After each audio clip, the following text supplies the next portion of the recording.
여러분 반갑습니다. 오늘은 다니엘서 6장 1절서부터 하나님 말씀을 전하겠습니다. 이 말씀은 월요일, 수요일, 금요일 세 차례 여러분에게 말씀을 전해지는데 10시에 나옵니다. 월요일, 수요일, 금요일 10시에 나옵니다. 꼭 시간을 기억하셨다가 나오자마자 조회해 주시면 고맙겠습니다. 다리오가 자기의 심원대로 방백 120명을 세워 전국을 통치하게 하고 또 그들 위에 총리 셋을 두었으니 다니엘이 자기의 직무를 보고하게 하여 왕에게 손해가 없게 하려 함이었더라. 다니엘은 마음이 민첩하여 총리들과 방백들 위에 뛰어남으로 왕이 그를 세워 전국을 다스리게 하고자 한지라. 바벨론 왕 벨사살이 죽임을 당하고 바벨론 시대는 끝나고 메대 파사의 동맹국 시대가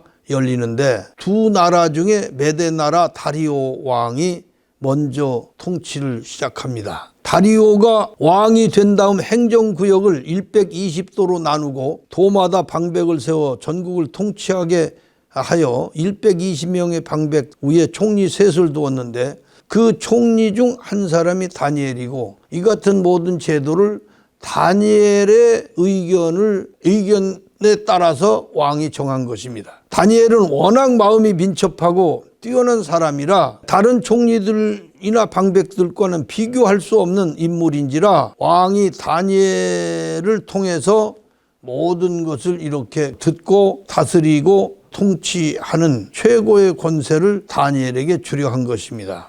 우리는 이 다니엘서를 공부하면서 역사도 중요하지만 그 역사보다도 더 중요한 게 하나님의 뜻입니다. 하나님께서 왜 그 역사를 그렇게 끌고 가시는가?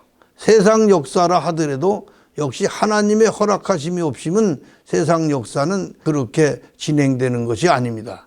하나님의 뜻에 의해서 세상 역사가 진행되는데 그 하나님의 뜻이 무엇일까 하고 우리가 생각할 줄 알아야 됩니다. 지금 이 다니엘서 다리오 왕의 통치 체제를 우리가 공부하면서 바벨론의 벨사살을 무너뜨리고 왜 다리오 왕에게 메데 파사의 동맹국 다리오에게 바벨론의 나라를 맡겼는가 하는 것을 우리가 한 교회를 예를 들어서 들자면 한 교회가 바벨론화 되었다 하고 가상해 볼 때 바벨론화 되었다는 것은 그 교회가 마귀의 역사로 기복교회가 되었다든가 율법교회가 되었다든가 그렇게 된 것을 한번 가상해 보자는 얘기입니다.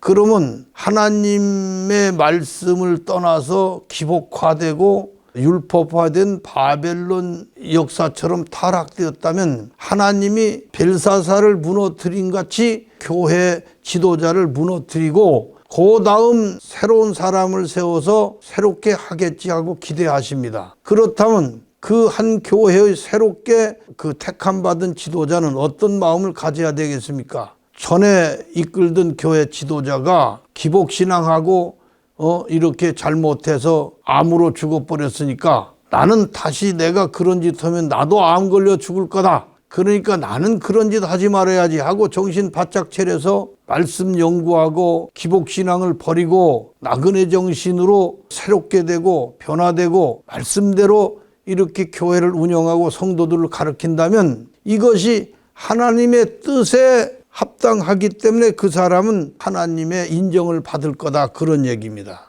그런 결심으로 하려고 그 새로운 지도자는 결심하지 않았겠느냐. 전에 지도자가 잘못한 전철을 나는 밟지 않겠다. 새로운 마음을 가져야겠다. 그런 결심을 하지 않겠느냐 그런 얘기예요. 이것이 바벨론의 철통같이 방어진지를 다 구성해 놓은 바벨론이 그냥 하루아침에 무너질 수 있는 건 하나님의 뜻이었다. 그것을 난 다리오 왕이 나는 하나님의 뜻대로 120도를 세우고 새 총리를 세워서 다스리겠다. 이런 마음을 가졌다 그런 얘기예요. 이것을 말씀 차원으로 우리가 바꿔서 생각한다면 총리 셋이라는 건 뭐냐면 구약 차원의 하나, 공관복음 차원의 하나, 요한복음 차원의 하나 이렇게 여기서 뽑은 것이 새 총리다 그런 얘기예요. 120도라고 하는 것은 12지파 이스라엘을 본 따서 120도를 한 거예요. 그러면 우리가 그 성경 전체를 볼 때 성경의 차원을 갖다가 일단 세 차원으로만 이렇게 나누어 보자. 그러면 구약과 공관복음과 요한복음 아니냐 그런 얘기예요. 그러면 그 성경 전체를 120도 그러니까 성경은 지금 우리가 66권으로 이렇게 나누어 놓았는데 이것을 갖다가 120도로 생각해 보자 이게요. 그러면 온 세계가 성경이 온 세계로 펼쳐진 원리가 된다. 그런 얘기 아니겠어요? 그러니까 성경이라고 하는 것은 보이는 6차원이 있고 안 보이는 0차원이 있는데 우리가 영적 차원에 무지하기 때문에 육적 차원을 보여가지고 안 보이는 영적 차원을 깨닫게 하는 그런 내용이 바로 성경인 것입니다. 안 보이는 영적 차원을 우리가 깨달을 수 있는 유일한 것은 보이는 차원으로 우리가 이해할 때만 안 보이는 영적 차원을 대입해서 깨달아갈 수가 있다. 그런 얘기예요. 그렇게 구성된 게 성경이에요. 왜 구약과 공관복음을 요한복음만 그냥 기록해 놓으면 되는데 왜 그렇게 했느냐 하면은 보이는 차원을 드러내서 하나님이 어떻게 다루시는가, 어떻게 하시는가, 예수님이 어떻게 병자를 고쳐셨는가. 그럼 하나님이 안 보이는 하나님께서 영적으로 안 보이는 영적 세계에서 일하시는 것을 보이는 예수님을 통해서 안 보이는 하나님의 영적인 그 일하시는 모습을 우리가 볼 수 있다는 얘기예요. 그것은 예수님께서도 그렇게 말씀하시지 않았어요? 아버지께서 일하시니 나도 일한다. 아버지께서 지금까지 일하시니 나도 일한다. 예수님이 사람들을 고치시고 불구자를 고치시고 병든 자를 고치시고 죽은 자를 살리시고 이렇게 사람들을 구원하시는 것은 안 보이시는 하나님께서 우리가 못 보고 있지만 하나님 계속해서 구원의 역사를 안 보이는 영적 차원에서 일하시고 계시다는 것을 우리가 알 수 있는 거 아니겠습니까? 이해가 되십니까? 다니엘서 4장 6절 말씀을 읽겠어. 이에 총리들과 방백들이 국사에 대하여 다니엘을 고소할 틈을 얻고자 하였으나 능히 아무 틈 아무 허물도 얻지 못하였으니 이는 그가 충성 때 아무 그릇함도 없고 아무 허물도 없음이었더라. 성경에 이것을 이렇게 기록해 한 것은 메덴 나라의 총리들과 방백들이 왜 다니엘을 고발하여 없애려고 마음을 먹은 것인가.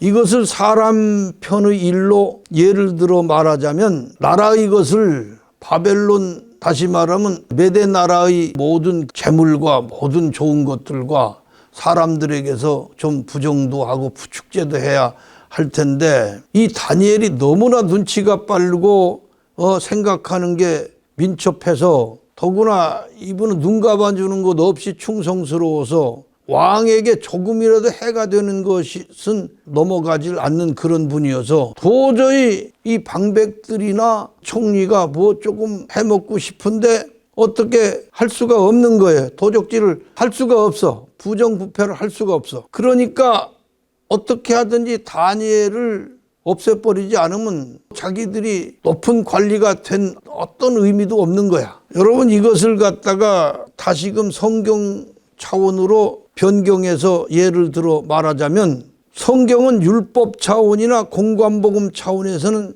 전부가 기복이에요. 전부가 난해구절이고 이것을 해석할 때 코에 달면 코골이, 귀에 달면 귀걸이가 돼요. 성경 구약이나 신약은 신약의 그 공관복음은 이 난해한 것, 이 기복적인 것을 이용해서 얼마든지 이득이나 부정의 수단으로 써먹을 수 있어요. 뭐 어떤 말이든지 성도들이 신앙에 대해서 뭘 알아요? 아무 말이나 자기 이익에 따라서 적당히 둘러붙이면 이득을 얻을 수 있어요. 지금 일단 뭐 사람을 놓고 말이죠. 어떤 그 종교도 아니고 신흥 종교인지 뭔지 하는 그 하나가 있는데 사람을 이렇게 만지면 이렇게 만져놓고 이제 낫다. 그럼 그 사람이 나 보여요? 안 보이지? 또 뭐 손가락 이렇게 해가지고 뭐 이렇게 잡아당겼다고 별짓을 다 하는 것을 자기가 신앙의 지도자라고 하면서 그래도 100만씩 모인다는데 이렇게 해먹을 수 있어. 그 사람도 가끔가다 또 필요할 땐 성경 탁 몇 장 몇 절 해서 딱 쳐놓고 그걸 읽으라고 써먹더라고. 나 참. 여러분, 그런데 이 불우한 방법이 어디서 걸리느냐? 나그네 정신에서 딱 걸리죠. 성경 차원에서는, 요한복음 차원에서 딱 걸린다는 얘기예요. 일테면 돈을 많이 낼 수 있도록 하기 위해서는 헌금 많이 하는 사람이 복을 받는다. 많이 내면 낼수록 하나님께서 복을 주신다 하고 싶은데 요한복음은 그게 아니란 얘기예요. 여러분, 주의 종 목사들을 잘 섬길수록 복을 받는다. 이렇게 하면서 이렇게 해야 되는데 이게 요한복음 차원에서 딱 문제가 된다는 얘기예요. 제가 한 40-50년 전에 정말 처음 목회를 할 때인데 교단에서 이제 왔어요. 교단에서 와가지고 노회장이 축사하고 누가 설교하고 이래가면서 다 나눠서 행사를 했는데 나는 그 행사에서 지금도 기억되는 건 난 정말 창피해서 지금까지도 얼굴이 붉어지는 건 그 목사를 섬기는 방법을 얘기하는데 냉장고에 갈비짝이 목사님의 집 냉장고에 갈비짝이 비어 있으면은 복을 못 받는다는 얘기를 했었고 나 얼마든지 그게 여러분 목사님의 냉장고에 갈비짝이 없으면 복 못 받아요? 성경하고는 전혀 다르다는 얘기예요. 그리고 또 그거 유치하잖아요. 얼마든지 유치한 얘기든 안면몰수하고 말하는 것이든 신앙인들이 막 나가면 얼마든지 막 나갈 수 있는 거예요. 성경. 그게 공관복음도 구약도 그렇게 할 수 있어요. 근데 어디서 걸리나? 요한복음에서 걸리는 거예요. 요한복음은 영적 말씀이에요. 허물을 잡을 데가 없어요. 기복을 써먹을 수도 없고 들어갈 데가 없는 게 요한복음 말씀이에요.